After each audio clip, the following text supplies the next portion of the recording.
actually wrote that, all right? And at the time, most people said fake.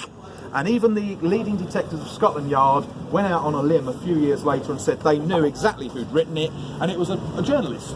You know, it was a way of building up the story, securing more newspaper sales. You know what the newspapers are like. As I say, they weren't much different then. There's no smoke without fire either. But they were getting pretty desperate, all right? So a few days later, it was published, or little bits of it were reproduced in the press. I think they hoped people would recognise the handwriting and go to the police. Disaster, all right? Now, today, I think we know serial killers do write things to the authorities. It's become a bit of a cliche, actually. This may well be the first of its kind, all right? So it stood out. It was a major talking point. And also, that name, because that was published as well, was perfect for what this person was doing. You know, it's better than Leather Apron, isn't it, as a name?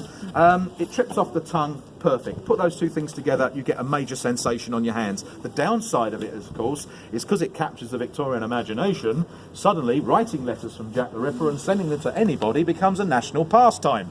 And they're literally swamped with hundreds of the damn things, literally hundreds. It is a massive waste of police time and resources, checking each letter to make sure there's only stuff in it that the killer would know. I'll be honest, it's never been proven whether that famous murderer actually wrote or communicated with anybody at all, okay? Even in that famous letter, despite all the hundreds of letters that were written. But the important thing is, so on the 1st of October 1888, that name is published, and suddenly he stops being Leather Apron, literally overnight. The public have got a name to hang the murders onto that's pretty juicy. I'd say that name went viral, basically, from that moment on. And from that moment on, he's now Jack the Ripper, forevermore. And I think most importantly, the legend is born. There is no going back after that. Dun, da, da, da. Any questions?